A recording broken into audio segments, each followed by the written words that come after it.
वो अभी शुरू हुआ। कल तक पर 2 क्लासेस जो अभी तक करी वो चैप्टर में थोड़ा सा मजाक करा कि मतलब तुम्हें कैसे पढ़ना, मतलब टर्म्स क्या क्या यूज होने वाली है, वर्क क्या होता है, हीट क्या होता है, हम यहाँ केमिस्ट्री में वर्क और हीट किसे कहेंगे, एक्सटेंसिव प्रॉपर्टी क्या है, इंटेंसिव प्रॉपर्टी क्या है ना, प्रेशर मींस क्या, गैस की मॉलिक्यूल, ये तो हमने गैसेस स्टेट में भी बात करी थी, प्रेशर गैस की मॉलिक्यूल जो लगा रहे हैं वो प्रेशर क्या है, वो कोई धक्का थोड़ी मार रहे हैं, वो जो दीवार से टकरा रहे हैं वही क्या है, वो प्रेशर है ना। बोलो भाई प्रिया। Yes ma'am.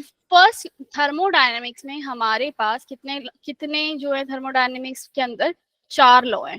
थर्मोडायनेमिक्स इसके अंदर मेन जो आपकी बुक के अंदर है वो फर्स्ट और सेकंड ही है, और वैसे भी मेन भी फर्स्ट और सेकंड ही होता है। सबसे पहला लॉ क्या है, जीरोथ लॉ। फिर कौन सा है, फर्स्ट थर्मोडायनेमिक फर्स्ट लॉ, फिर है थर्मोडायनेमिक्स का सेकंड लॉ, और क्या है, थर्ड लॉ। सेकंड और थर्ड लॉ इतने मतलब वो नहीं है, कुछ पढ़ेंगे बताएंगे आगे सेकंड लॉ थर्ड लॉ में हो क्या रहा है।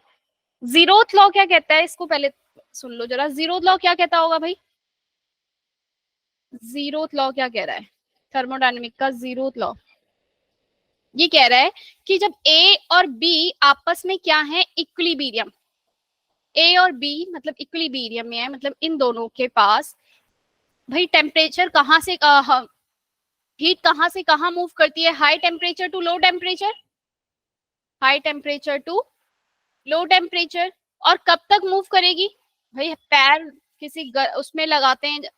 मैं जनरली भाई, अभी चाय का मौसम की बात हुई थी, जरा बात बताओ रजत, चाय को कभी ठंडा किया है तुम लोगों ने, मतलब गर्म हो रही है बहुत, अब जैसे मेरी क्लास होने वाली है, गर्म चाय है, मुझे फटाफट से उसे ठंडा करना है, मैं क्या करूंगी, मैम कटोरे में डाल एक तो है मैं इसको थाली में डालूं और फिर उसको ऐसे ऐसे करूं और वापस गिलास में डालूं, करता है कोई ऐसे मैम किया है। चाय जब कटोरी में जब डालता स्कूल हूँ। जाना होता है ना, टाइम नहीं रहता जब कटोरी में करते डाल हैं। देता बिल्कुल फटाफट काम करना होता है।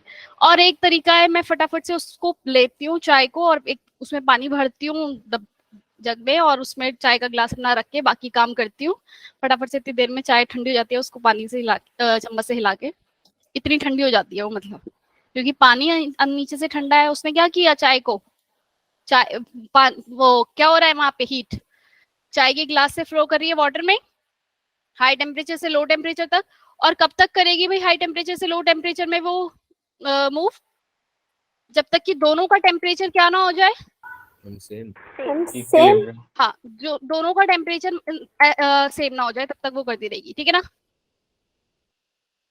ठीक है ना। जब दोनों का टेम्परेचर सेम हो जाए, ये भी टेम्परेचर और ये भी टेम्परेचर सेम हो जाए, तो क्या होगा, हीट तो हीट फ्लो करेगी, हीट फ्लो नहीं करेगी, बताओ भाई, ज्यादा टाइम किसमें लगता है भाई, टाइम का मुझे पता नहीं चलता, मैं उसके पास खड़ी रहूंगी ना, जब तक मैं प्लेट में उसे ठंडा करूंगी ग्लास में डालूंगी तो मुझे खड़े रहना पड़ेगा।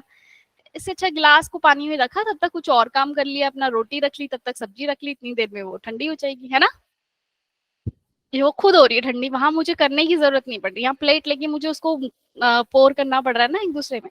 चलो भाई, अब जब चाय का जो गिला वो है मेरा, वो कब तक कितना ठंडा होएगा, जितना मेरा बाहर पानी के पास जब तक उन दोनों का टेम्परेचर क्या नहीं हो जाता, हालांकि इतना नहीं लगता, होता है इतनी मतलब इतनी देर तक कि ये टेम्परेचर जो है मूव करते रहे तब तक कि दोनों का टेम्परेचर सेम हो जाए। मेरी चाय जल्दी ठंडी हो जाती है, मैंने कभी देखा नहीं, समझ रहे हो। तो जो ये कब तक करेगा मूव, ये आपका हाई टेम्परेचर से लो टेम्परेचर तब तक इक्विलिब्रियम में नहीं आ जाए। तो जीरोथ लॉ कहता है ए के साथ अगर बी इक्विलिब्रियम में है और ए के साथ अगर सी भी इक्विलिब्रियम में है, तो बी और सी भी क्या होंगे आपस में दोनों, हम इक्विलिब्रियम में होंगे। में भाई कॉमन सेंस ही है। अगर मेरे और विशेष के नंबर सेम है और मेरे और विवेक के नंबर भी सेम है, तो विवेक और विशेष के नंबर भी तो सेम ही होंगे। क्लियर हुई बात। तो बस जीरो लॉ ये छोटी सी बात कर रहा है। अब जो थर्मोडायनेमिक्स इसकी जो डेफिनेशन है सही सी वो मिल जाएगी तुम्हें लिखी हुई अच्छे से। फर्स्ट लॉ ऑफ थर्मोडायनेमिक्स क्या कह रहा है, फर्स्ट लॉ ऑफ थर्मोडायनेमिक्स कि अगर मेरे पास ये एक सिस्टम है, सिस्टम समझ रहे हो ना जिसको हम ऑब्जर्व कर रहे हैं, ये मेरे पास अगर सिस्टम है, इसके पास कुछ एक इंटरनल एनर्जी है, इंटरनल एनर्जी। इंटरनल एनर्जी मतलब क्या होती है भाई, इसके अंदर जो मॉलिक्यूल्स है ना, जो मूव कर रहे हैं यहाँ मॉलिक्यूल गैस के, इसमें कुछ रोटेशनल एनर्जी है मॉलिक्यूल्स की, काइनेटिक एनर्जी है, पोटेंशियल एनर्जी है, डिफरेंट डिफरेंट टाइप्स की मॉलिक्यूल्स के पास क्या है अंदर, उसमें एनर्जी है। वो टोटल सारी एनर्जीज का सम जो है वो क्या है यहाँ पर, इसकी इंटरनल एनर्जी मॉलिक्यूल की। समझ में आ गया इंटरनल एनर्जी क्या है? किसी किसी बुक में आपको ये यू से डिनोट करा हुआ दिखेगा और कहीं कहीं पे कैसे डिनोट करा होगा, ई से। क्लियर है ये बात? इंटरनल एनर्जी मेरे पास इस मॉलिक्यूल की कितनी इंटरनल, इस सिस्टम के अंदर इसकी इंटरनल एनर्जी कितनी है मैं नहीं निकाल सकती, एक स्पेसिफिक उसका नहीं निकाल सकती, एब्सोल्यूट वैल्यू इसकी, एब्सोल्यूट मतलब एकदम एग्जैक्ट इसकी इंटरनल एनर्जी नहीं निकाल सकती सिस्टम की अकेला जो पड़ा है। हाँ, अगर मैं इसके इंटरनल एनर्जी चेंज कितनी हुई, मतलब पहले इसकी कुछ थी और बाद में इसकी कुछ कितनी हो गई, उसका चेंज निकाल सकती हूँ। अब ये बात किस किस के दिमाग में आई भाई, जब मैं इसका फाइनल नहीं निकाल सकती, एब्सोल्यूट इनिशियल नहीं निकाल सकती, चेंज कैसे निकाल दूंगी, फाइनल माइनस इनिशियल। आया? मतलब मैं तुम्हारी क्लास में थी तो मेरी तो बिल्कुल समझ में ही नहीं आती थी ये बात कि जब मैं यू फाइनल नहीं निकाल सकती इसका, इसका यू इनिशियल नहीं निकाल सकती, मैं डेल्टा यू कैसे निकालूंगी, चेंज कितना हुआ कैसे निकालूंगी। पर शायद अगर तुम में से किसी बच्चे ने पोटेंशियल डिफरेंस वाली बात अपने 10th क्लास में बहुत अच्छे से पढ़ी होगी तो उससे पता होगा। पता है ना, हम पोटेंशियल डिफरेंस किसी का भी एक का एब्सोल्यूट वैल्यू नहीं निकालते हैं, हम क्या निकालते हैं, पोटेंशियल डिफरेंस, मतलब पोटेंशियल वैल्यू नहीं निकालते थे। वोल्ट मीटर के अंदर क्या आ जाती है, कौन सी वैल्यू फाइंड आउट होती है, वो वहां पे दोनों के बीच का दो जो उसके दो मतलब दो साइड्स हैं उसका पोटेंशियल डिफरेंस मेजर करके देता है ना वोल्ट मीटर। ऐसे यहाँ पर हम कुछ एक्सपेरिमेंट करेंगे, वो भी आप सिलेबस में नहीं है बट ठीक है आपको समझाने के लिए करवा दिया जाएगा कि वो क्या है कि हम यहाँ पे क्या मेजर करके निकाल देगा, वो वैल्यू क्या निकाल देगी, डेल्टा यू, यानी कि चेंज कितना हुआ वो तो मैं फाइंड आउट कर सकती हूँ, लेकिन इसकी एब्सोल्यूट वैल्यू कितनी है, मतलब इसके अंदर रोटेशनल कितना है, काइनेटिक कितना है, और मतलब टोटल इंटरनल एनर्जी इसकी की यू की वैल्यू नहीं निकाल सकती, डेल्टा यू निकालती हूँ।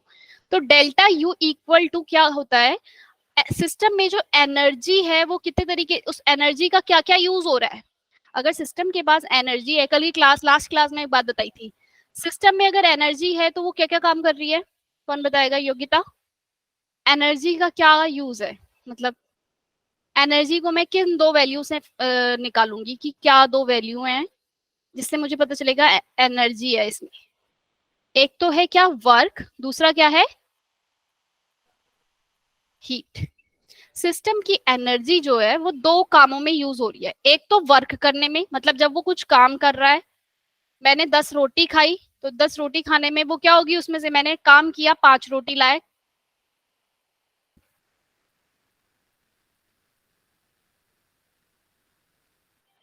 मैंने काम किया कितना भाई, 10 रोटी खाई 5 रोटी लाए काम किया, मेरे अंदर अभी एनर्जी कितनी बची है, अगर मैंने कोई भी हीट रिलीज नहीं करी, कुछ भी एब्जॉर्ब नहीं किया, 10 रोटी खाई 10 जूल मतलब एनर्जी ली, उसमें से 5 जूल मैंने काम कर दिया, बचा कितना, 5 जूल, है ना। तो भाई अब मेरे पास, तो ये एनर्जी को निकालने का जो फॉर्मूला है वो है वर्क प्लस हीट और energy. First law of thermodynamics यही बात कहता है, एनर्जी पढ़ा होगा भाई, ये कहीं और भी पढ़ा होगा, ये कहाँ पढ़ा है, एनर्जी नाइदर बी क्रिएटेड पढ़ा है कहीं, neither be, law of conservation of energy, law of conservation of mass पढ़ा था ना, mass neither be created nor be destroyed. Same उसी तरीके से energy neither be created nor be destroy. ये कौन कह रहा है आपका, फर्स्ट लॉ ऑफ थर्मोडायनेमिक्स बात कह रहा है कि एनर्जी ना मतलब ना क्रिएट हो रही है ना वो हो रही है, अगर तुमने अगर वर्क करा है सिस्टम में तो उसमें एनर्जी आ जाएगी, ठीक है ना, या तो वो हीट में कन्वर्ट हो जाएगी या वो एनर्जी उसके सिस्टम के अंदर होगी, खुद उसके अंदर हो जाएगी। अगर हीट दी है तो हीट अगर उसमें या तो एनर्जी के रूप में उसी के पास होगी या वो उस हीट का यूज करके कुछ काम कर लेगा। बात समझ में आ गई, एनर्जी नाइदर बी, ये लाइन समझ में आ गई, energy neither be created nor be destroyed. तो फर्स्ट लॉ ऑफ थर्मोडायनेमिक्स का मैथमेटिकल इक्वेशन है डेल्टा यू की change in internal energy system में कितना हो रहा है, वर्क प्लस हीट, वर्क को डिनोट कर रही हूँ W से और हीट को डिनोट कर रहे हैं हम स्मॉल लेटर के Q से। क्लियर हो गई। अब मैंने फर्स्ट क्लास में इसकी साइन कन्वेंशन के बारे में हमने बात कर ली, अगर work is done on the system लिखा है, सिस्टम पर काम कर रहे हो, तो क्या साइन आएगा वर्क के आगे? नेगेटिव। Ma'am positive. पॉजिटिव। मैंने सिस्टम पे काम किया, मतलब मैंने रोटी खाई। अपने समझ लो, अगर मैं एक सिस्टम हूं, अगर मैंने मतलब ऊपर से कुछ अपने अंदर लिया तो वो पॉजिटिव। ठीक है, पॉजिटिव। कुछ दिया तो नेगेटिव। बात समझ में आ गई? आई समझ में? कुछ दिया तो नेगेटिव, कुछ लिया तो पॉजिटिव। क्लियर है? या फिर इसको किसी ऐसे एग्जाम्पल, मतलब ये इसे देख लो कि मैं अगर एक सिस्टम हूँ, मैं एनर्जी कुछ रोटी खा रही हूँ तो मुझे एनर्जी मिलती है, पॉजिटिव हो रहा है वो। ठीक है। और अगर कुछ काम कर रही हूँ तो वो क्या हो रही है? एनर्जी जा रही है ना? जाएगी ना, तो नेगेटिव। तो ये फॉर्मूला आपको याद रखना है। This is come from the first law of thermodynamics. What is the first law of thermodynamics? Energy neither be created nor be destroyed. Delta U is equal to work done plus heat. अब इसी से related एक question है, ये रहा, जल्दी से बताओ. A system give out 20 joule of heat, also does 40 joule of work. What is the internal energy? Internal energy क्या होगी? मैम 60. मैम 60। पॉजिटिव नेगेटिव कुछ नहीं. Muskan, delta U is equal to में क्या था? Work plus Q. Work done. System give out, बाहर heat दी है, give out 20 joule heat. Heat अगर बाहर निकली है तो कौन सा साइन आएगा? माइनस का. नेगेटिव। ऑल्सो डज, और काम किया है सिस्टम ने, तो -40. Answer is -60 joule. क्लियर है? इस तरीके के अब सारे क्वेश्चन हो जाएंगे. Work is done on the system लिखा है, और क्या लिखा है वो आपको देखना पड़ेगा. एक और क्वेश्चन करो और अपने आप बताना. 160 joule of work is done on the system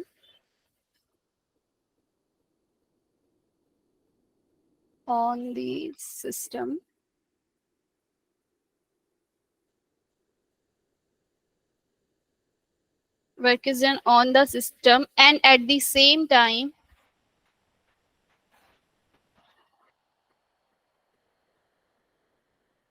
100 joule, ये सेम ही क्वेश्चन है क्या? Work is done on the system, 100 joule of heat is given out. Heat is given out. What is the change in internal energy? Positive 60 joule. बोलो भाई कितना आया? Work is done on the system, system पर काम हुआ है. NCERT के कुछ क्वेश्चन देखें. तुमने अपनी बुक निकालना और उसमें कुछ क्वेश्चंस होंगे, देखना. कितना आंसर आया जल्दी बताओ. वेरी गुड, रजत ने भी बता दिया भाई. विशेष, विवेक. पॉजिटिव 60 जूल आ गया सबका? कोई है यस भाई? मैम। पक्का सबका आ गया? समझ में आ गया इस तरह के क्वेश्चन कैसे करने हैं? सेम अगर क्वेश्चन के अंदर मुझे डेल्टा यू गिवन हो जाए, वर्क निकालना हो, हीट दी हो, तो भी हो जाएगा. बस फॉर्मूला मत भूल जाना, delta U W plus Q. Clear है? Yes ma'am. चलो अब मुझे एक बात बताओ, अगर यहाँ पे work is done on the surrounding लिखा होता, work is done on the surrounding, तो मैं क्या करती? एक बार मैंने इसकी फर्स्ट क्लास, नेगेटिव 60 160 होता। तो हमारा work is done on the surrounding मतलब काम किसने किया है? मैम सिस्टम ने। सिस्टम ने काम किया. जब सिस्टम काम करता है तो क्या साइन आता है वर्क के आगे? नेगेटिव। नेगेटिव का. क्लियर है? हो जाएगा क्वेश्चन तब भी. बस आपको क्वेश्चन को ध्यान से पढ़ना है और इस हिसाब से करना है. कोई और न्यूमेरिकल करने हैं अपने आप, या हो जाएंगे? अब वर्क इज डन 100 जूल था. जब वर्क इज डन क्या था? ऑन द सिस्टम, सिस्टम पर काम हुआ है तो कैसा आएगा? पॉजिटिव. और माइनस हीट रिलीज हुई है 100 joule, answer is 60 joule. Clear है ये बात? कौन आया था अभी? गौरव आया है? कौन आया अभी? वरुण. वरुण बड़े दिनों बाद आए हो भाई, कहाँ थे तुम?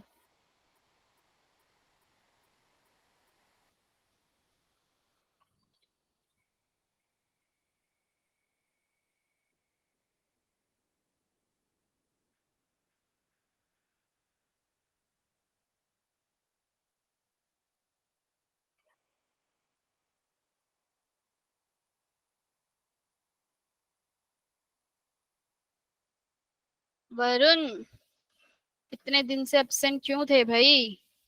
चलो इस तरीके के क्वेश्चन हो जाएंगे अब delta U Q plus W से रिलेटेड वर्क डन वाले। अब जो हम कल इतनी सारी हमने जो बातें करी थी ना, जो तुम्हें कह रहे थे मैम ये क्या हो रहा है, हमें समझ ही नहीं आ रहा है, मतलब पहले तो हम क्या पढ़ रहे थे, एटम के बारे में बात कर रहे हैं, गैसियस के बारे में बात कर ली, चलो गैसियस स्टेट पढ़ा, अचानक से हम ये एक डब्बा लेकर आ गए, उसपे पिस्टन लेकर आ गए हैं, उसे अप डाउन करके कह रहे हैं इतना काम हुआ उतना काम हुआ। यही चीज समझ नहीं आ रही थी ना विशेष? ऐसे ही नहीं समझ में आ रहा था ना? Yes ma'am. मुझे भी, मेरे साथ भी यही होता था जब मैं मतलब तुम्हारे बराबर थी कि ये क्या बात हो गई, ये काम, अब ये सीधा केमिस्ट्री पढ़ रही हूँ मैं, क्या पढ़ रही हूँ ये डब्बा लेके। वरुण कह रहा है यूटी है, भाई वरुण यूटी तो आते रहेंगे, थर्मोडायनेमिक्स गया तो गया। भाई वर्क होता क्या है, मैं अभी हमने सारे जो भी अपने किए क्या बोलते हैं केमिस्ट्री, अब मैं क्या पढ़ रही हूँ मैकेनिकल बोले तो मैं ना, वर्क दो तीन तरीकों से हो सकता है। वर्क क्या होता है भाई, एक तो मैं चलकर जा रही हूँ कहीं पे, या मैं वर्क इजिकल टू क्या कह सकती हूँ, force multiply by displacement, displacement. कितना डिस्प्लेस हुआ ये मैं कहती हूँ वर्क। कब? फिजिक्स के अंदर मैं यही बात कर रही हूँ ना, force into displacement is work.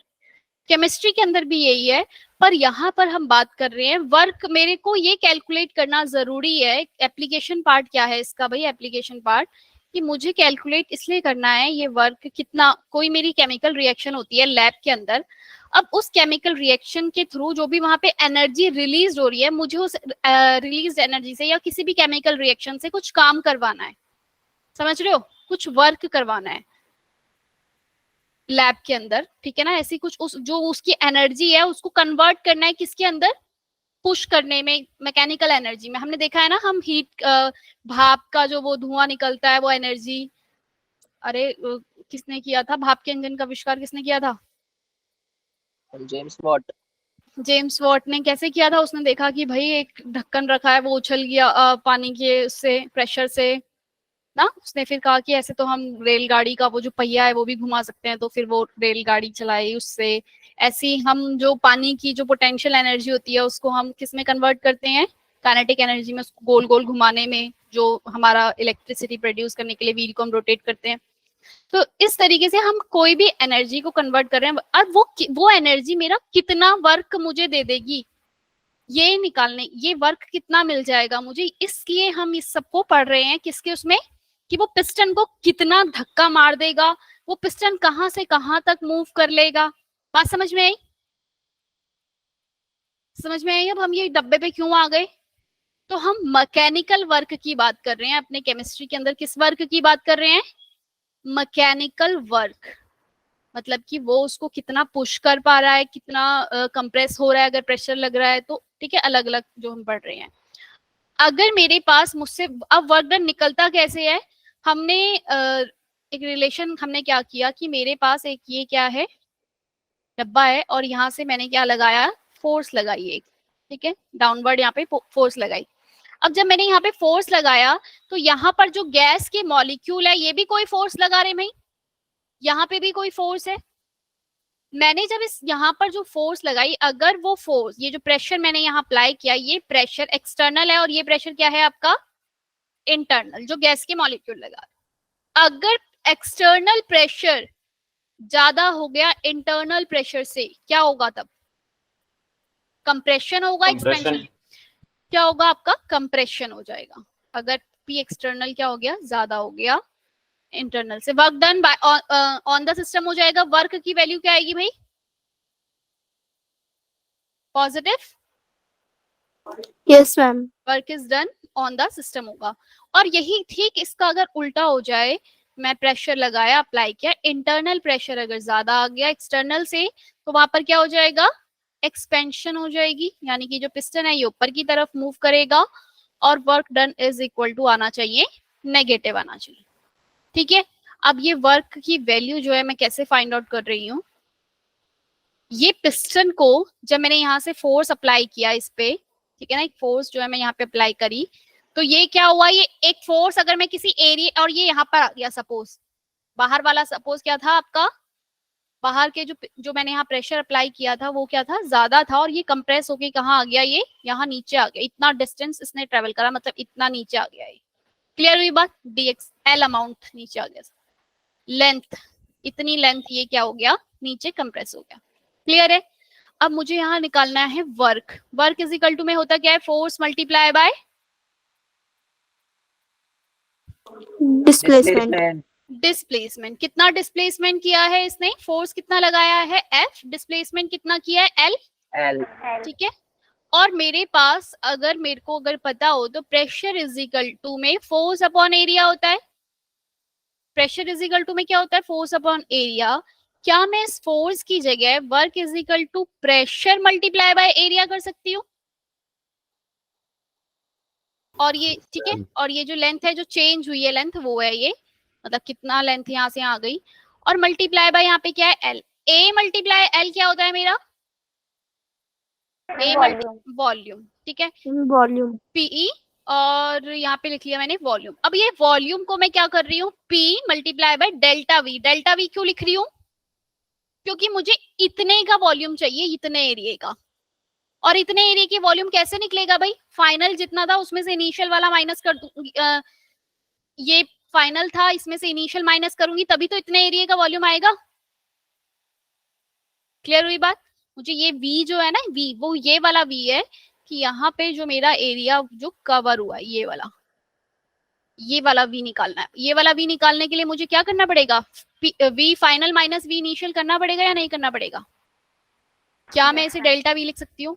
तो work done is equal to में P डेल्टा V आ गया। क्लियर हुई बात। Work done is equal to में P एक्सटर्नल, जो एक्सटर्नल प्रेशर लगा P एक्सटर्नल है आपका, और डेल्टा V आ गया। पर ये फॉर्मूला भी मेरा ठीक नहीं है अकॉर्डिंग टू केमिस्ट्री के अकॉर्डिंग। अगर मैं केमिस्ट्री की बात करूं तो मैं क्या कह रही थी, work is done bye on the system जब होगा तो वर्क क्या आना चाहिए था, पॉजिटिव आना चाहिए। अब जब यहाँ पे जरा फॉर्मूले में लगाओ जरा, P V2 माइनस V1 मतलब V final minus V initial करो, वैल्यू क्या आएगी V फाइनल माइनस इनिशियल की? इनिशियल बड़ा है, वॉल्यूम क्या आएगा, डेल्टा V की वैल्यू क्या आएगी बच्चे, डेल्टा V की वैल्यू नेगेटिव आ जाएगी, और ये पूरा वर्क डन मेरा क्या निकल कर आ जाएगा, नेगेटिव। जबकि वर्क इज डन, अगर वर्क इज डन क्या हुआ है, ऑन द सिस्टम हुआ है, तो वैल्यू क्या आनी चाहिए थी, पॉजिटिव। तो इसी साइन कन्वेंशन को दूर करने के लिए हम क्या लगाते हैं फॉर्मूले में, यहाँ पे नेगेटिव। तो एक्चुअल में जो फॉर्मूला होगा वर्क डन का होता है minus P external delta V। Clear हो गई ये बात। जब प्रेशर क्या है, कांस्टेंट है। प्रेशर क्या है यहाँ पर, कांस्टेंट है, मतलब एक ही प्रेशर आप लगा रहे हो, अप्लाई कर रहे हो ऊपर से, और वहां वॉल्यूम चेंज हो गया तो आप लगाओगे। This is for irreversible process. ये किसके लिए है आपका, इरिवर्सिबल प्रोसेस, जहां पे एक ही अमाउंट का आपका प्रेशर लगा और वॉल्यूम तुरंत अपना नीचे अपनी मतलब जहां पे भी आया वहां आ गया, चेंज हो गया उसका वॉल्यूम। और एक रीजन नेगेटिव साइन का और है भाई, मैंने यहाँ जो प्रेशर लगाया ना, मेरा यहाँ पे क्या हो रहा है, ये जो यहाँ से ऊपर से प्रेशर जो लग रहा है, अंदर से जो गैस के मॉलिक्यूल हैं ये भी क्या कर रहे हैं, प्रेशर लगाएंगे भाई, दोनों एक दूसरे को धक्का मारेंगे ना ऐसे ऐसे करके, तो लग रहा है ना, दोनों यहाँ से गैस के मॉलिक्यूल आपस में क्या कर रहे हैं, यहाँ पे प्रेशर जनरेट कर रहे हैं। और ये जो पिस्टन है ये मूव कहाँ हुआ, डाउनवर्ड। पिस्टन कहाँ मूव हुआ है, डाउनवर्ड। अच्छा, आपने वर्क डन का जब फिजिक्स के अंदर पढ़ते हो तो वर्क डन का एक फॉर्मूले के आगे कुछ और भी आता है, एक एंगल वाली टर्म होती है, याद है किसी को, force into displacement cos theta करके कुछ होता है। यस मैम, यस मैम, ऐसा ही कुछ होता है ना। तो मेरे पास एक तरफ से जो गैस के जो मॉलिक्यूल हैं, अगर फोर्स यहाँ से ये जो गैस के मॉलिक्यूल है इधर से फोर्स अगर लगा रहे हैं, ऊपर से फोर्स लग रहा है, और डिस्प्लेसमेंट हो कहाँ रहा है एक्चुअल में आपका, फोर्स अगर ऊपर से लग रहा है, डिस्प्लेसमेंट कहाँ हो रहा है, यहाँ ऊपर की तरफ। दोनों एक दूसरे के 180 डिग्री। कोई बताएगा कैसे हुआ? अरे अभी हमने किया, कंप्रेशन किया ना मॉलिक्यूल के अंदर, यहाँ पे हमने इसको क्या किया, नीचे की तरफ धक्का मारा है ना, यहाँ फोर्स जो लगी, ये जो प्रेशर लगा, यहाँ फोर्स लगा लो, चलो ये फोर्स लगी, और पिस्टन मूव कहाँ किया है, फोर्स यहाँ मैं दिखा रही हूँ एक्चुअल में, पर गैस के मॉलिक्यूल किस तरफ फोर्स लगा रहे होंगे? गैस के मॉलिक्यूल ऊपर की तरफ मूव करवा, गैस के मॉलिक्यूल जो है ऊपर की तरफ लग रहे होंगे, पर पिस्टन कहाँ मूव कर रहा है? नीचे की तरफ। बात समझ में आई? मैं यहाँ जो पी एक्सटर्नल लिख रही हूँ एक्चुअल में वो मैं गैस का लिख रही हूँ, और गैस का जो प्रेशर है वो गैस के मॉलिक्यूल कुछ प्रेशर लगा रहे हैं, भाई ऊपर से धक्का आ रहा है तो गैस के मॉलिक्यूल भी धक्का मार रहे हैं या प्रेशर लग रहा है, और जो पिस्टन है वो मूव किस तरफ किया? नीचे, डाउनवर्ड। तो फोर्स लगाई जो गैस के मॉलिक्यूल ने वो ये, और पिस्टन मूव किया नीचे की तरफ। तो दोनों एक दूसरे को क्या कर रहे हैं? अपोजिट है ना एक दूसरे के, 180 डिग्री का एंगल बना रहे हैं, एक यहाँ से और एक यहाँ से।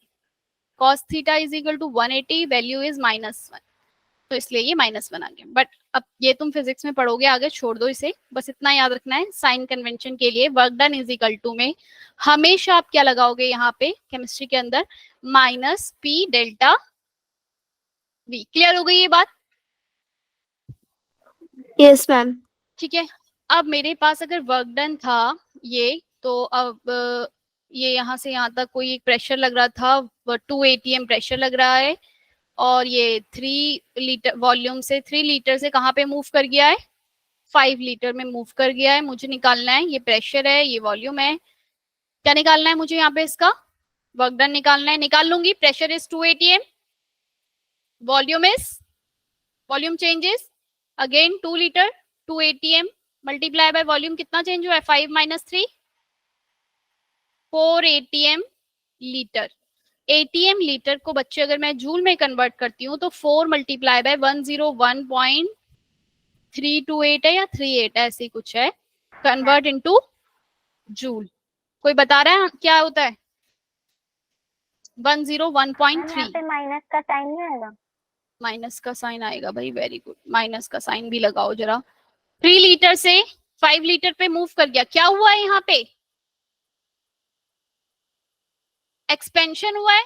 किसने काम किया? Work is done by the system ने काम किया, तभी तो एक्सपेंशन हुआ है। बस इस नेगेटिव साइन का और कोई मतलब नहीं है। ये negative work done is equal to में -4 मल्टीप्लाई बाय 401.3। आंसर निकालो जल्दी से, कितना आएगा? इस क्वेश्चन आ जाए, नेगेटिव साइन क्या इंडिकेट कर रहा है? Negative sign is indicate work is done by the system. System जब काम कर रहा है तो कैसा साइन आता है? Negative sign. क्लियर हुई बात? क्योंकि यहाँ पे एक्सपेंशन हुआ है, वर्क इज डन। क्लियर हुआ या नहीं हुआ? इतना विशेष को समझ में आ गया? ईशा समझ में आया? चलो, अब अगर मेरे पास तो भाई प्रेशर अगर कांस्टेंट है तो मैं इजीली निकाल सकती हूँ इस तरीके का। अगर मेरे को यहाँ पे वैल्यू दे दी कुछ इस तरीके से, कुछ बना हुआ है, अब बोला एक ये ले लो एग्जांपल, और एक ले लो ये, यहां से यहाँ प्रेशर और वॉल्यूम। अब यहाँ पर प्रेशर कांस्टेंट नहीं है बच्चे, यहाँ क्या हो रहा है? प्रेशर बार बार क्या होते जा रहा है? बदलते जा रहा है। जब आपका प्रेशर बार बार बदल रहा है तो इसको हम बोलते हैं, जब प्रेशर हर पॉइंट पे चेंज हो रहा है, हर पॉइंट पे चेंज हो रहा है ना प्रेशर, थोड़ा थोड़ा, बोलो भाई हाँ या ना? Yes ma'am. इस तरीके के जब हर पॉइंट पे प्रेशर भी चेंज हो रहा है तो इस वाले प्रोसेस को हम क्या बोलते हैं? हमने पढ़ा था ना, रिवर्सिबल प्रोसेस में प्रेशर जो होता है वो बार बार चेंज हो रहा है। बार बार क्या हो रहा है? यहाँ से एक हमने प्रेशर को कम कर दिया, वो फिर से इक्विलिब्रियम में आ गया सिस्टम के साथ। जैसे एक थोड़ी सी हमने वहां से रेत थोड़ा सा फिर कम किया, वो फिर से इक्विलिब्रियम में आ गया, किसके साथ? सिस्टम के साथ। तो प्रेशर तो बार बार क्या होता है? कम कर रहे हो या बढ़ा रहे हो, जो भी कर रहे हो।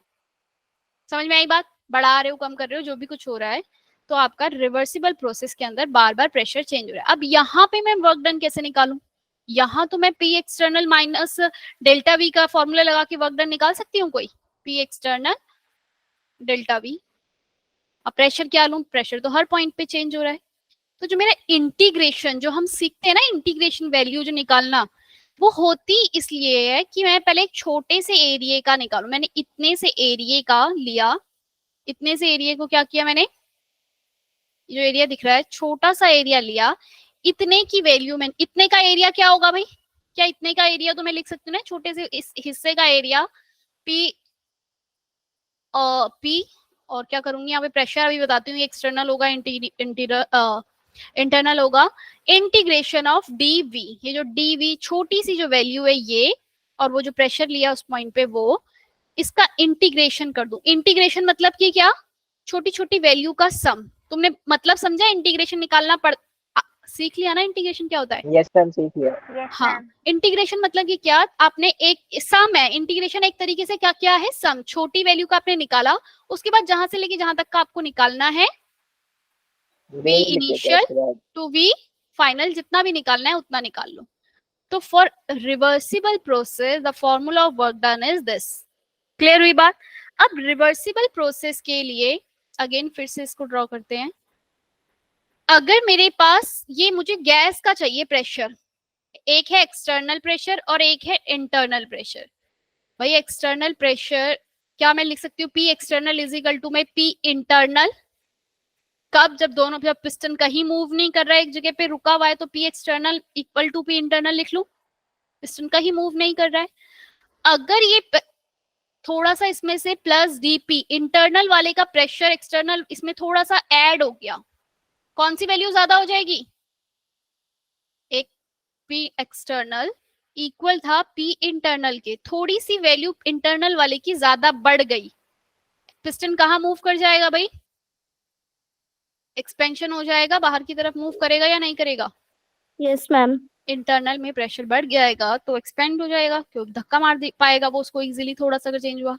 ऐसे ही P इंटरनल P एक्सटर्नल में से क्या कर दूं मैं, equal to P internal minus dp, कम कर दूं, फॉर किसके लिए? कंप्रेशन के लिए। एक्सटर्नल हो जाएगा ना, एक्सटर्नल वाला क्या कर देगा, कंप्रेस कर देगा गैस को इजीली। यस और नो? हाँ या ना? ईशा समझ में आई बात की? अब मेरे पास जो ये प्रेशर जो है, जो मैं यहाँ पे P एक्सटर्नल लिख रही हूँ, P एक्सटर्नल जो हर जगह मैं प्रेशर के आगे P एक्सटर्नल लगा रही हूँ, क्या मैं इसको ऐसे लिख सकती हूँ, P internal plus minus dp, मतलब कि प्लस माइनस थोड़ा सा हमने कर दिया, थोड़ा कम ज्यादा इसको, मतलब अगर कंप्रेशन है तो माइनस और अगर एक्सपेंशन है तो dp की जो हो जाएगी वो क्या वैल्यू हो जाएगी, प्लस की हो जाएगी। अब मुझे वर्क डन रिवर्सिबल प्रोसेस के लिए, यानी कि जहां प्रेशर बार बार चेंज हो रहा है, उसके लिए जो फॉर्मूला है वो है P एक्सटर्नल dV। क्लियर हुई ये बात? अब P एक्सटर्नल एक कांस्टेंट है, मतलब बाहर लिख देती हूँ क्योंकि इसका इंटीग्रेशन का कोई वो नहीं है यहाँ पे, dV यहाँ रखा मैंने।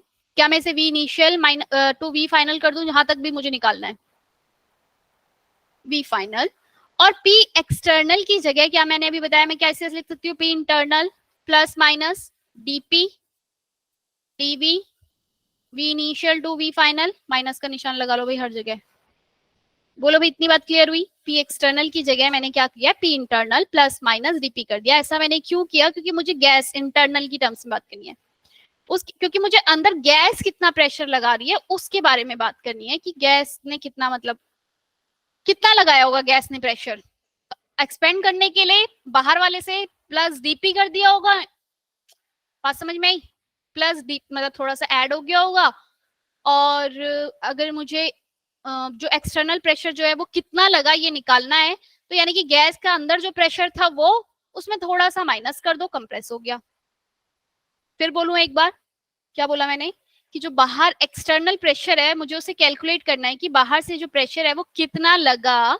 तो उसके लिए मैंने क्या किया, जो गैस ने अंदर प्रेशर लगाया वो तो लिया, उसमें प्लस और माइनस dp, मतलब थोड़ा जो चेंज हुआ है उसको क्या कर दिया, घटा दिया या बड़ा प्लस कर दिया। बात समझ में आई? मुझे एक्सटर्नल प्रेशर निकालना था, उसके लिए मैंने गैस के जो अंदर वाला प्रेशर था उसको लिया और उस वाले प्रेशर में क्या करा, थोड़ा सा प्लस माइनस जो भी करना था। अब जो ये प्लस माइनस चेंज था हम देख रहे हैं भाई हर पॉइंट पे चेंज हो रहा है, इस वाले में हर पॉइंट पे चेंज हो रहा है, तो थोड़ा बहुत जो ये dp वैल्यू जो है थोड़ी बहुत जो चेंज हो रही है इसको मैंने नेग्लेक्ट कर दिया अगली बार। तो अब मैं वर्क डन निकालने के लिए फॉर रिवर्सिबल प्रोसेस जो वैल्यू यूज कर रही हूँ वो क्या यूज कर रही हूँ, जो गैस अंदर प्रेशर लगा रही है वो dV, V initial to V final. Clear हुई इतनी बात? क्योंकि अब प्रेशर हर पॉइंट पे चेंज हो रहा है तो मुझे निकालना है गैस अंदर कितना प्रेशर लगा रही है वो, और उसमें हालांकि प्लस माइनस जो छोटा सा चेंज हो रहा है dp वो रखना था, लेकिन वो हमने एज कंपेयर टू ज्यादा वाला प्रेशर जो है P उसके कंपेयर में उसे हटा ही दिया, नेग्लेक्ट। क्लियर हो गई इतनी बात? किसी को कोई डाउट? दीक्षा, एनीवन? तो ये मान लो for reversible process P external is equal to P internal. वैसे तो हम हर जगह पी एक्सटर्नल लिख रहे हैं, पर यहाँ पे हमने पी इंटरनल जो गैस जो प्रेशर लगा रही है उसकी बात करी। क्लियर हो गई इतनी बात? अब मुझे एक बात बताओ, ये जो गैस जो प्रेशर लगा रही है ना बच्चे, अगर मेरे पास क्या है, वैक्यूम है। वैक्यूम मतलब क्या होता है पता है?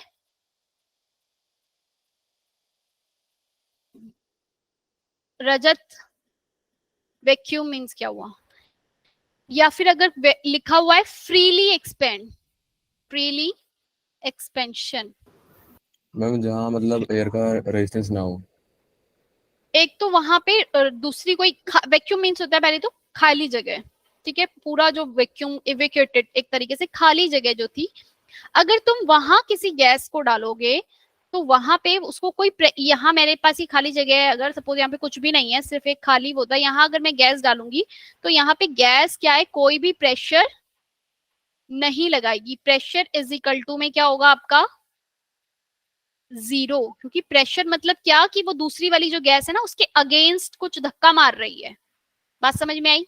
बट ना भी समझ में आई हो तो इतना याद रखना, फॉर वैक्यूम एंड अगर फ्रीली एक्सपेंशन लिखा है या इवैक्यूएटेड, ये 3-4 टर्म है जो खाली वर्ड जो से डिनोट होता है, तो याद रखना इसमें प्रेशर की वैल्यू क्या हो जाएगी आपकी, P internal is equal to में क्या हो जाएगा, जीरो, और वर्क डन भी क्या हो जाएगा, जैसे ही प्रेशर जीरो हो गया तो वर्क डन की वैल्यू भी क्या हो जाएगी, जीरो।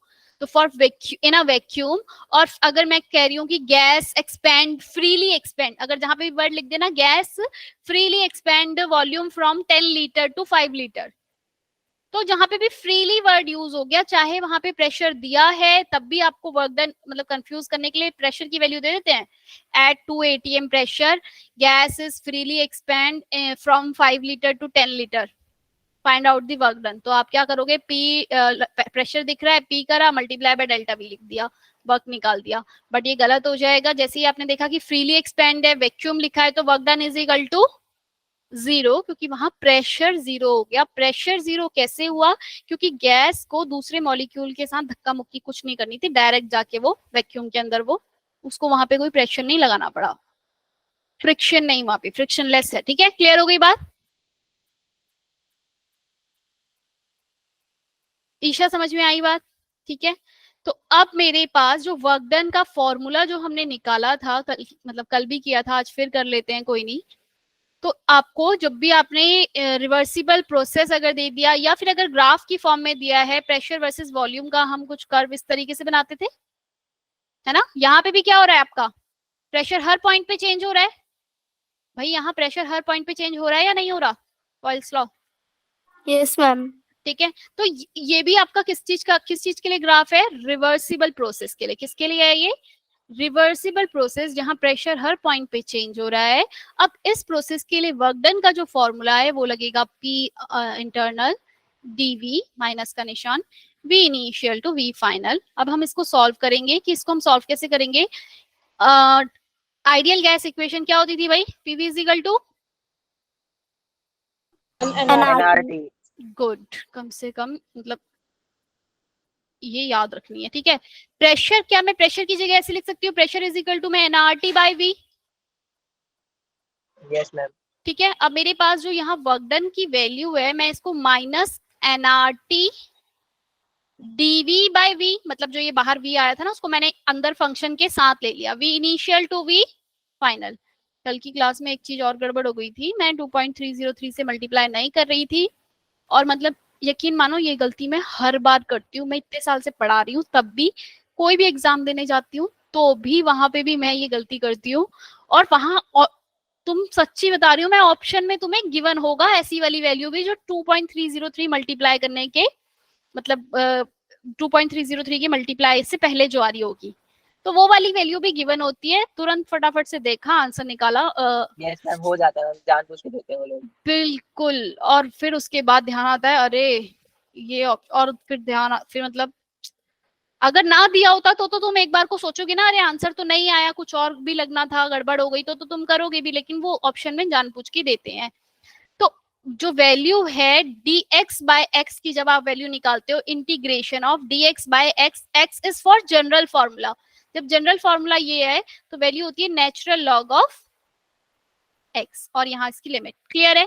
ये है जनरल इंटीग्रेशन का फॉर्मूला। तो इसमें आप वैल्यू लगाओगे तो आपका फॉर्मूला आएगा work done is equal to में minus N R T natural log of v, v initial to v final. क्या हमने पता है ना हम ये कैसे लिखते थे? क्या हम इसे डिवाइड में लिखते हैं? हम ऐसे लिखते हैं ना, ln v final minus ln v initial, ऐसे ही लिखूंगी। जब भी हम लिमिट लगाते हैं, इंटीग्रेशन सीख लिया भाई, विशेष ने सीखा है इंटीग्रेशन, बाकियों ने नहीं सीखा क्या? मतलब final limit minus initial limit, मतलब फाइनल लिमिट को पुट करते हो, फिर माइनस का साइन लगाते हो, फिर इनिशियल लिमिट को। पर लॉग की एक और प्रॉपर्टी है नेचुरल लॉग की, लॉग ए माइनस लॉग बी जो होता है आपका, वो होता है आपका लॉग ए बाय बी। ऐसे ही अगर मैं आप बात करूं लॉग, अगर natural log of A plus natural log of B लिखा है तो एक नेचुरल लॉग और ए मल्टीप्लाई बाय बी, ये प्रॉपर्टी होती है आपकी किसकी? लॉग की। कोई कुछ कह रहा है और? No ma'am. ठीक है, इतना क्लियर है अभी तक? तो अब जो वैल्यू है विशेष, आज समझ में आया है नहीं आया? यस मैम, आ जा रहा है। Minus N R T by, अगर मैं इधर लिख, क्या मैं इसको ऐसे लिखती हूँ, नेचुरल लॉग v फाइनल, वो माइनस का निशान था ना, वो नीचे चला गया, v natural log v initial. Clear? लिख सकती हूँ ऐसे। अब ये हो गया मेरा वो। दीक्षा यहाँ तक समझ में आया? दीक्षा Yes, ma'am. Work done minus final, ये था a माइनस बी है, a अपॉन में b कर दिया मैंने, और लॉग अब एक ही रह गया। अगर मैं नेचुरल लॉग को हटाती हूँ, उसकी जगह अगर मैं बेस 10 वाला लॉग लिखती हूँ, तो मैं क्या वैल्यू मल्टीप्लाई करती हूँ? 2.303 log v final log v initial. अगर तुम्हें वर्क डन निकालना है फॉर रिवर्सिबल प्रोसेस, तो आपको वर्क डन का ये वाला फॉर्मूला यूज करना पड़ेगा। क्लियर हो गई बात?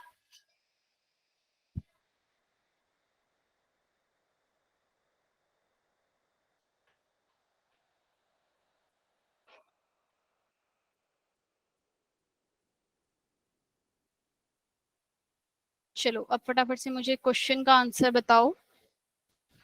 थोड़ा सा बड़ा सा क्वेश्चन है, लिखोगे मतलब ओरली बोल दूं या लिखना ही पड़ेगा?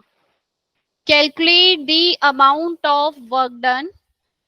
अरे राइटिंग समझ में ना आए तो बोल देना एक बार को, थोड़ा मैं धीरे लिखने की कोशिश कर लूंगी। when one mole of an ideal gas, when 1 mole of an ideal gas contained in a bulb of 2 liter capacity at, सो गए क्या? No, ma'am. यूटी किस चीज का चल रहा है स्कूल में? मैम आज फिजिकल एजुकेशन का कल है मैम, केमिस्ट्री का कौन सा चैप्टर आ रहा है? चैप्टर 1। और ये वरुण फिर चला गया, वरुण तो चैप्टर 1 के चक्कर में इसने 6 चैप्टर छोड़ दिया। वरुण है क्लास में? नहीं ना?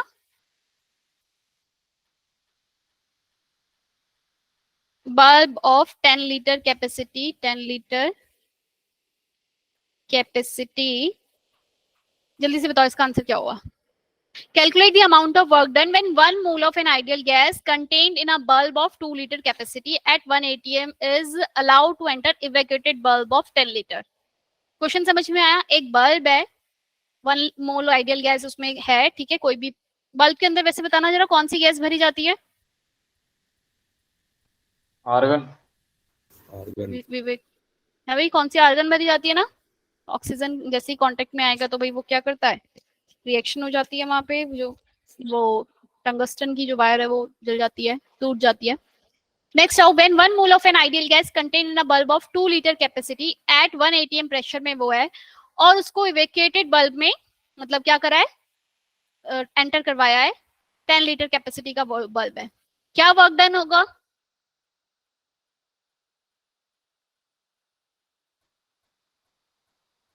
एट एटीएम लीटर कहा किसी ने? किस किस का आया 8 एटीएम लीटर? प्रिया? 10 litre minus 2 litre volume change कर दिया, प्रेशर 1 atm। आया किसी का 8? 0 आया सबका? है भाई योगिता 0 आया? नहीं आया 0 भी? अरे मैम कुछ नहीं आया। नहीं आया भाई। वर्क डन निकालना है। एक आइडियल गैस 2 लीटर का बल्ब है, उसमें मैंने एक, जीरो आएगा। हाँ 1 atm उसमें प्रेशर लग रहा है। उसको एवोकेटेड किया है, मतलब उसको एक ऐसे बल्ब में इवेक्यूएटेड बल्ब में डाला है। मतलब जो बल्ब क्या है, जैसे बताया था ना, वैक्यूम होगा या इवेक्यूएटेड लिखा होगा या फ्रीली एक्सपेंड लिखा होगा। 10 लीटर वाले कैपेसिटी के बल्ब के अंदर उसको डाल दिया। एक इसको क्या करा, ये वाली जो गैस है इसको ट्रांसफर किया इसके अंदर। But this bulb is evacuated. जब ये इवेक्यूएटेड था तो जब ये यहाँ से यहाँ ट्रांसफर हुआ तो यहाँ पे कोई कुछ था ही नहीं। प्रेशर क्या हो गया? इंटरनल प्रेशर क्या जीरो होगा? जीरो रहेगा। 0 होगा। तो ओवरऑल जो वर्क डन आ जाएगा इस केस में वो क्या आएगा बच्चे? भाई इतना बड़ा क्वेश्चन लिखा और वर्क डन का आंसर क्या जीरो। आ गया? 0। तो इसलिए मैंने बताया एग्जाम में इवेक्यूएटेड, वैक्यूम, फ्रीली एक्सपैंड वर्ड का खासा ध्यान रखना, क्योंकि सारी वैल्यू वो दे देगा तुम्हें कि तुम फॉर्मूले से निकाल के बैठ जाओ। क्लियर है भाई? याद रहेगा? Yes ma'am. चलो इसी क्वेश्चन में आगे और है कि another case it is allowed to expand from 1 litre to 5 litre. इसी केस में लिखा है कि अगर उसे 1 लीटर से 5 लीटर टू 5 लीटर में क्या किया, एक्सपेंड किया, तो बताओ कितना वर्क लगेगा। अब यहाँ पे इवेक्यूएटेड नहीं है, उसी में 1 लीटर टू 5 लीटर एक्सपेंड कर दिया है। तो प्रेशर कितना था? 1 atm। वॉल्यूम 5 टू 1 माइनस कर दोगे कितना आ गया? 4 atm लीटर आ गया। It convert into joule by 4 multiply by 401.3 minus का। क्लियर हो गई बात?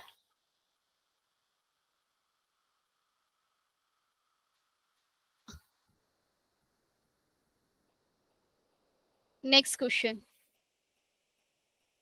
अपनी बुक के अंदर जो एक्सरसाइज इंटेक्स्ट एक्सरसाइज होगी उसमें ये जो वर्क डन वाले जो क्वेश्चन होंगे इसको देखना। Work 1 mole of oxygen is allowed to expand. लिख लो इस क्वेश्चन को, अलाउ टू एक्सपेंड आइस। अच्छा, जब भी आपका रिवर्सिबल वर्क डन हो रहा होगा ना बच्चे, तो वहां पे लिखा होगा आइसोथर्मली एंड रिवर्सिबली। क्लियर है बात? Reversibly from 5 metre cube to 10 metre cube at 300 kelvin. Calculate. अब यहाँ पे कौन सा वाला फॉर्मूला लगाओगे? Work done in expansion. Work done in expansion. कौन सा फॉर्मूला लगेगा? यहाँ पे लिखा है ना आइसोथर्मली एंड रिवर्सिबली। कौन सा योगिता? इंटीग्रेशन। अरे तुम लोगों की आवाज धीरे कैसे आ रही है इतनी? दीक्षा क्या बोल रही है योगिता? इंटीग्रेशन आवाज सही से नहीं आ रही। सही से नहीं आ रही ना? हाँ चलो, मुझे लगा मेरा ही माइक इधर वॉइस का पंगा है। आइसोथर्मली एंड रिवर्सिबली जब भी आपके पास लिखा हुआ है तो वर्क डन का जो फॉर्मूला है वो क्या होगा? माइनस NRT 2.303 मत भूलना, log V2 bye V1। V2 मतलब V फाइनल को मैं V2 लिख रही हूँ। क्लियर है ये बात? फॉर्मूला लगाएंगे। कितने मोल है? अच्छा यहाँ 1 मोल दिया है, वहां कभी भी 5 मोल हो सकता है, 2 मोल्स होता है। मोल को नेग्लेक्ट मत करना। 1 मोल आर की वैल्यू 8। क्या क्या क्या? मैंने स्लाइड नीचे कर दी। ओके, कुछ समझ ना आ रहा तो पूछ लेना भाई।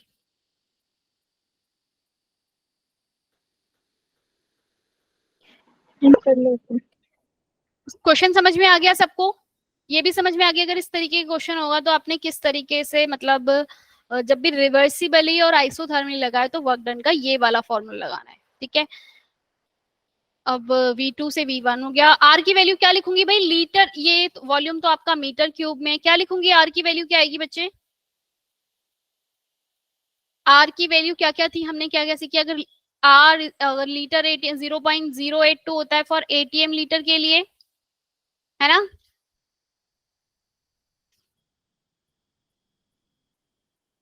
वॉल्यूम की वैल्यू यहाँ पे किसमें दी हुई है? मीटर क्यूब में दी है।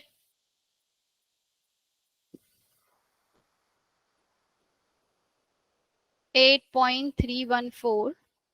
टेम्परेचर कितना है? 300 केल्विन।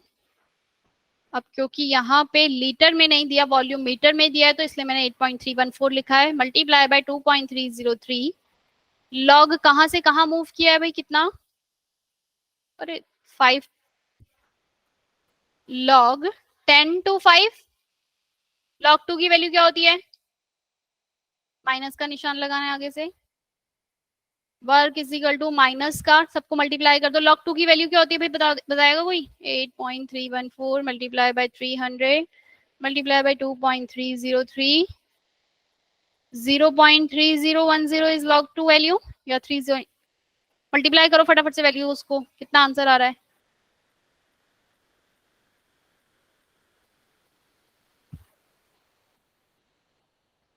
और जो निकाल ले आंसर जरा मुझे भी बता दे। मल्टीप्लाई बाय 0.30 मल्टीप्लाई, मैम ये वैल्यू एग्जाम में कैसे कैलकुलेट करेंगे? अरे यही तो बहुत ही सारा, मतलब तुम्हें एक ही क्वेश्चन तो आएगा, उसमें ही तो लगाने हैं 1-2 मिनट। जल्दी से बताओ, और किससे मल्टीप्लाई करना है इसे, 8.312, 0.30, 300, और क्या वैल्यूज थी, 2.303 से।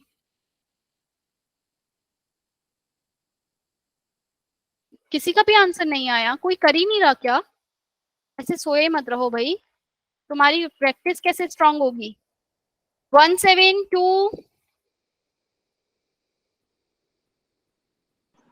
कितना आ रहा है भाई, 172.98। 1728 आ गया। Yes ma'am. चलो भाई, 1728.98 जूल, 98। जूल, जूल में आंसर आएगा, क्योंकि ये जो आर की वैल्यू है वो किस में होती है हमारी, 8.314 जूल पर केल्विन होती है, और जूल इज इक्वल टू में मेरा न्यूटन, मतलब क्या होता है ये, मीटर में होता है ना जूल।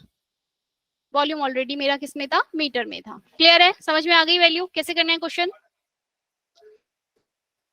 विशेष समझ में आया आज, विवेक, एवरीवन, दीक्षा, क्लियर हुई चीजें कैसे क्वेश्चन में एग्जाम में जो करेगा। अब बच्चे मेरे Yes, पास, ma'am. अब एक हमने इसमें एक टर्म यूज करी आइसोथर्मली, जिसका मतलब क्या होता है, ma'am same temperature. Temperature constant, temperature जो है वो क्या है आपका वहां पर कांस्टेंट है। और जब मेरा टेम्परेचर कांस्टेंट होगा ना, तो डेल्टा यू जो वैल्यू है वो क्या आएगी मेरी, चेंज इन इंटरनल एनर्जी जो होगी वो 0 होगा, अगर टेम्परेचर मेरा क्या है, ध्यान देना, delta U is 0 for isothermal process, but q heat is not equal to 0 for isothermally, q equal to 0 for what, कौन से प्रोसेस में होता है q equal to 0, in which Adiabatic. process, adiabatic में होता है, एडियाबैटिक, ये याद रखनी है बार बार, एडियाबैटिक q इक्वल टू 0 है। आइसोथर्मल में आपका डेल्टा u जो है वो क्या हो जाता है बच्चे, 0 हो जाता है, ठीक है। इंटरनल एनर्जी ओवरऑल सिस्टम की वो क्या रहती है, चेंज, अगर आपका आइसोथर्मल प्रोसेस है तो 0 रहेगा। अब मेरे को एग्जाम में क्वेश्चन आ जाए, अच्छा अभी जो हमने फॉर्मूला किया ना वर्क डन का, क्या आपको बॉयल्स लॉ ये याद है, P1 इज इक्वल टू में P2 V2, यस मैम। क्या मैं V1 बाय V2 को P2 बाय P1 कह सकती हूँ from Boyle's law. Yes ma'am. तो क्या मैं इस फॉर्मूले को एक और नए तरीके से लिख सकती हूँ, minus nRT 2.303 log P1 bye P2। और जब आप प्रेशर चेंज होता हुआ देख, मतलब प्रेशर की वैल्यू वहां पे अगर मुझे गिवन हो कुछ इस तरीके से कि इतने से इतना चेंज कर दिया, वर्क डन बताओ, तो आपको ये वाला फॉर्मूला लगाना है। क्लियर है, आई बात समझ में, मतलब अगर कोई क्वेश्चन Yes, आ गया ma'am. वहां पे वी, मतलब V initial to V final ना देके ऐसे दिया हो कि 10 एटीएम प्रेशर से 5 एटीएम प्रेशर हो गया, वॉल्यूम इतना था, तो आपने वहां पे formula V1 P1 bye P2 लगेगा, और वॉल्यूम की टर्म्स में वर्क डन क्या था, minus nRT 2.303 log V2 bye V1। अगर अब मुझसे क्वेश्चन में पूछ लिया जाए हीट बताओ कितनी होगी, for isothermally reversible process, question में गिवन है आइसोथर्मली। अब आइसोथर्मल पूछा है और उसने मुझे बोल दिया क्यू भी बताओ कितना होगा एंड डेल्टा यू भी बताओ। तो डेल्टा यू तो बिना सॉल्व करे निकल जाएगा कितना, 0 फॉर आइसोथर्मल प्रोसेस।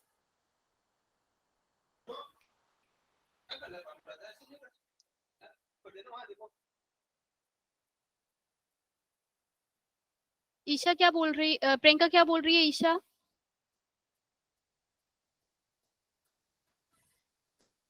अरे अब तो नहीं आ रही नॉइस, अब तो बोल लो। Yes ma'am. आइसोथर्मल प्रोसेस के लिए डेल्टा यू की वैल्यू 0 हो जाएगी, तो मेरा जो क्यू की वैल्यू है वो क्या आएगी? अभी हमने फर्स्ट लॉ ऑफ थर्मोडायनेमिक्स किया है, delta U is equal to में क्यू प्लस डब्ल्यू, और डेल्टा यू अगर मेरा 0 हो गया तो मैं क्या ये कह सकती हूँ क्यू इज इक्वल टू में माइनस का वर्क डन।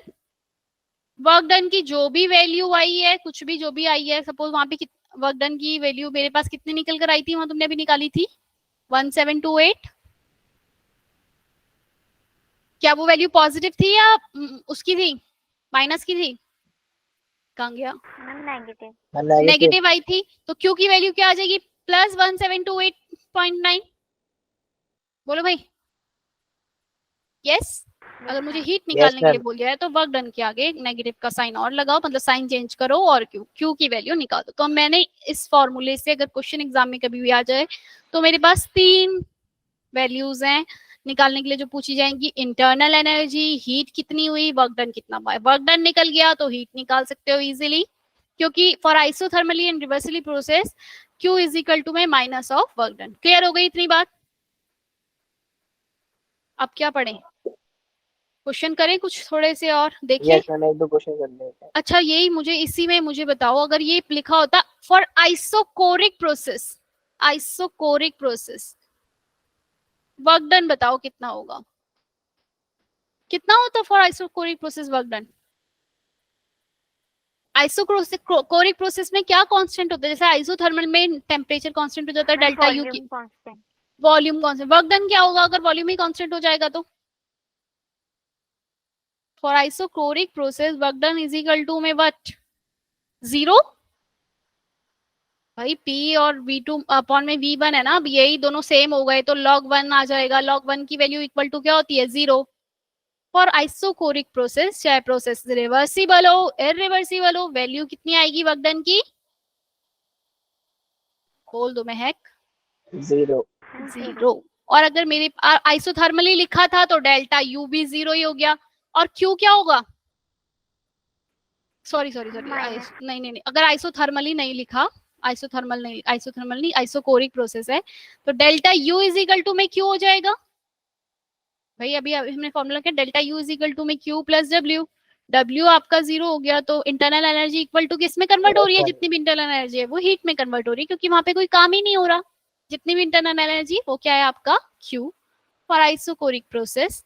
ऐसे ही अगर मेरे पास कैसा प्रोसेस है, और कौन सा प्रोसेस किया था हमने, आइसोथर्मल किया है, आइसोकोरिक किया है, आइसोबारिक हमने देख लिया। अगर आइसोबारिक होगा तो कौन सा फॉर्मूला लगेगा वर्क डन के लिए?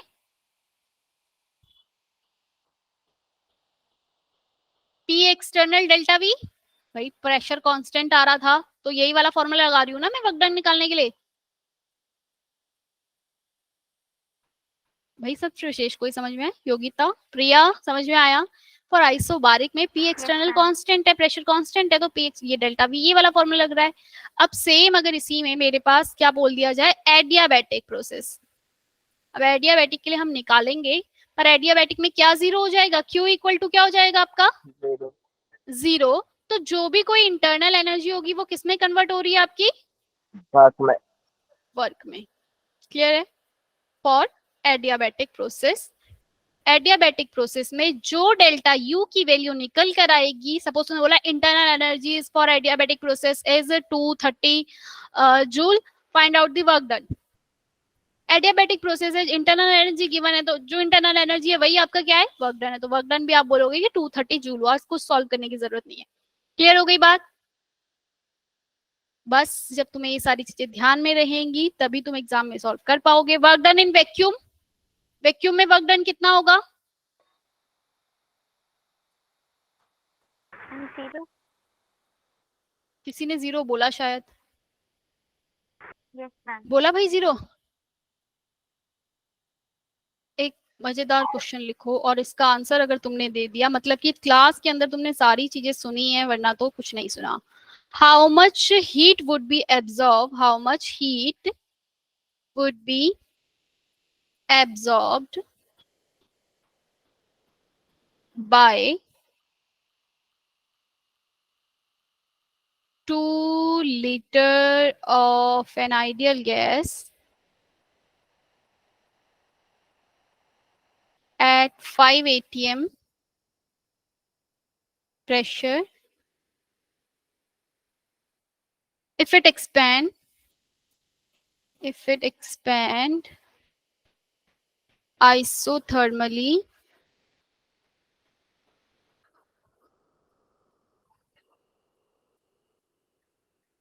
into an evacuated, ये तो कुछ सेम ही हो गया, पता नहीं तुम दे पाओगे आंसर या नहीं, फ्लास्क ऑफ 5 लीटर कितनी हीट एब्जॉर्ब करेगा। एक 2 लीटर आइडियल गैस है, 5 एटीएम उसमें प्रेशर है, उसको एक्सपेंड कर दिया वो किसमें, एक खाली फ्लास्क के अंदर जो कि 5 लीटर का था। क्या निकालना है, हीट निकालना है भाई, कि जो हीट है वो कितनी लगेगी। भाई अगर मुझे बताओ वर्क डन कितना होगा जैसे इवैक्यूएटेड लिखा हुआ आ गया, ma'am zero. Work done equal to 0 हो गया। आइसोथर्मल था तो डेल्टा यू ऑलरेडी 0 था, क्यों क्या आ जाएगा, हीट एब्जॉर्ब मतलब जो भी वो बोल रहा है कितनी आएगी, मैम जीरो ही आएगी। 0 ही आ जाएगी। अरे मैडम इतना लंबा चौड़ा क्वेश्चन लिख दिया, आंसर 0 आना था। भाई ढूंढ लोगे ना आप टर्म इवैक्यूएटेड या फ्रीली एक्सपैंड या वैक्यूम अगर लिखा है तो गलती मत करना, ठीक है। अच्छा मुझे बताओ डेल्टा यू आपकी कैसी टर्म होगी, इंटेंसिव या extensive. Delta U internal energy कैसी प्रॉपर्टी है, एक्सटेंसिव या इंटेंसिव। भैया इंटरनल एनर्जी हमने बताया था जितनी भी एनर्जी की टर्म होंगी वो क्या होगी आपकी, एक्सटेंसिव। एक्सटेंसिव, एक्सेप्ट वहां पे मोलर ना लिखा हो या स्पेसिफिक ना लिखा हो। अब तुम्हें कल वाली क्लास की एक और बात याद है, थोड़ा सा हीट के बारे में, स्पेसिफिक हीट क्या होता है, हीट कैपेसिटी क्या होता है, हीट कैपेसिटी, और क्या था स्पेसिफिक हीट कैपेसिटी। कल की क्लास ही रिवाइज हुई है वैसे, आज थोड़ा अच्छे और उससे, पर ये नहीं बताऊंगी मैं क्योंकि ये तो अच्छे से हो गया था, इसमें कुछ था नहीं। मोलर हीट कैपेसिटी क्या था भाई, हीट कैपेसिटी एक, अगर आपके पास कोई उसमें जूल, कितने जूल एनर्जी जो है वो बढ़ी, कब 1 डिग्री सेल्सियस जब आपने राइज किया टेम्परेचर को, तो कितनी एनर्जी जो है उस सिस्टम की क्या हो गई, इंक्रीज हुई एक डिग्री सेल्सियस बढ़ाने पे, तो that is heat capacity. Specific heat capacity में सिर्फ एक टर्म यूज कर देनी है आपने, क्या, एक किसकी निकाल रहा है वो, स्पेसिफिक हीट कैपेसिटी किसकी निकल रही है, 1 ग्राम। अगर मुझे बोला कि 1 ग्राम सब्सटेंस की कितनी हीट बढ़ी तो स्पेसिफिक हीट कैपेसिटी। ऐसे अगर 1 मोल की बोला है तो यहाँ डिवाइड में क्या आ जाएगा आपका, एन डेल्टा टी। क्लियर है ये बात, स्पेसिफिक हीट और मोलर हीट के, स्पेसिफिक और मोलर आपकी इंटेंसिव प्रॉपर्टी है क्योंकि वो 1 ग्राम के लिए बात कर रही है, यानी कि 1 ग्राम तो आप कहीं से भी निकालोगे, सिस्टम उसको आधा कर दो, मतलब 3 पार्ट्स में डिवाइड कर दो या उसको 4 गुना कर दो, जो भी कर दो, आपको निकालना 1 ही ग्राम के लिए, तो वो कैसी प्रॉपर्टी हो जाएगी, इंटेंसिव। और हीट कैपेसिटी जो है वो कैसी टर्म है, extensive. Heat capacity is extensive, जितना ज्यादा मैटर होगा उतनी ज्यादा वो हीट 1 डिग्री राइज करने पे उतनी ज्यादा उसमें एनर्जी जाएगी। क्लियर है प्रिया, कुछ पूछ रही हो। No ma'am. क्लियर है सब अभी तक का जितना भी पढ़ा हमने। अब अगली क्लास में हम बात करेंगे कि एंथैल्पी क्या होता है, एंथैल्पी क्या टर्म है, आगे की क्लास में हम बात करेंगे ये क्या होता है एंथैल्पी। एक न्यू टर्म जो है निकल कर आई जिसको हम H से डिनोट करते थे, internal energy is, internal energy को किससे डिनोट करते हैं हम, U से एक नई टर्म आई है enthalpy which is equal to U plus PV। अब ये है क्या, कल की क्लास में बात करेंगे। ठीक है, आज की क्लास को यहीं पे खत्म करते हैं। जितना करवाया उसको रिवाइज करना। आपकी बैक एक्सरसाइज में, मतलब बैक एक्सरसाइज में तो पता नहीं, जो आपकी एनसीईआरटी की अपनी बुक उठाना, उसमें इंटेक्स क्वेश्चन है, इंटेक्स के अंदर एग्जाम्पल होंगे और बाकी के क्वेश्चन है, उनको सॉल्व करके अपने आप देखना, हो जाएंगे तुरंत। ठीक है, साथ के साथ अभी कर लोगे 1-2-5 मिनट लगा के, तो हमेशा के लिए याद भी हो जाएगा। ठीक है, हमेशा के लिए तो नहीं, इस साल के लिए याद हो जाएगा। चलो bye bye, bye everyone. Bye bye.